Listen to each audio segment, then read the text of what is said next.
শুরু করছি একটি গল্প। গল্পের নাম কাঁচের দেয়াল ও একটি ভাঙা স্বপ্ন। নীলিমার জীবনে কষ্ট শব্দটা কোনো বড় দুর্ঘটনার মতো আসেনি। এসেছিল ধীরলয়ে, ঠিক যেন সমুদ্রের ঢেউয়ের মতো, যা নিঃশব্দে বালির প্রাসাদ ধুইয়ে নিয়ে যায়। নীলিমা পেশায় একজন চিত্রশিল্পী। তার ক্যানভাসগুলো সবসময় উজ্জ্বল রঙে ভরা থাকত, কিন্তু গত 1 বছরে তার সব রং যেন ফ্যাকাশে হয়ে গেছে। শূন্যতার শুরু। মানুষের সবচেয়ে বড় কষ্ট কি? প্রিয় মানুষের অবহেলা, নাকি নিজেকে হারিয়ে ফেলা? নীলিমার জন্য ছিল দুটোই। তার সাজানো সংসার আর দীর্ঘদিনের ভালোবাসা যখন তাসের ঘরের মতো ভেঙে পড়ল, সে তখন শব্দ করে কাঁদতেও ভুলে গিয়েছিল। শহরটা আগের মতোই আছে, শুধু নীলিমার কাছে চারপাশটা একটা কাচের দেয়াল মনে হতো, যেখানে ওপাশে আলো আছে কিন্তু সে তা ছুঁতে পারছে না। বর্ষার সেই রাত। এক বৃষ্টির রাতে নীলিমা তার স্টুডিওতে বসেছিল। ড্রয়ারের এক কোণে পড়েছিল একটা আধপোড়া ক্যানভাস।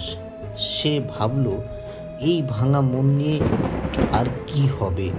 ঠিক তখনই তার জানালার পাশে রাখা মানি প্ল্যান্ট গাছটার দিকে চোখ গেল। গাছটা অযত্নে শুকিয়ে যাচ্ছিল, কিন্তু তার ডগা থেকে একটি ছোট্ট সবুজ পাতা বের হওয়ার চেষ্টা করছে। নীলিমা বুঝতে পারল, কষ্ট তো পাথরের নয় যে তা বয়ে বেড়াতে হবে। কষ্ট হলো মাটির মতো, যার উপর দাঁড়িয়ে নতুন করে গাছ লাগানো যায়। কষ্টের রূপান্তর। সেদিন রাতে নীলিমা আর চোখের জল মুছল না, বরং সেই জল আর রং মিশিয়ে এক অদ্ভুত ছবি আঁকল। ছবির নাম দিল পুনর্জন্ম। সে বুঝল, কষ্টের রং সবসময় কালো হয় না, কখনো কখনো তা গভীর নীল হয়, যা মানুষকে আকাশের মতো বিশাল হতে শেখায়। কষ্ট তাকে একা করেনি, বরং তাকে নিজের মুখোমুখি দাঁড় করিয়ে দিয়েছে। এখন সে জানে, জীবন মানে শুধু হাসাহাসি নয়, জীবন মানে ঝড়ের পরে আবার ডানা ঝাপটে ওড়ার চেষ্টা করা। গল্পের ছোট্ট শিক্ষা। রাত যত গভীর হয়, ভোরের আলো তত কাছে আসে।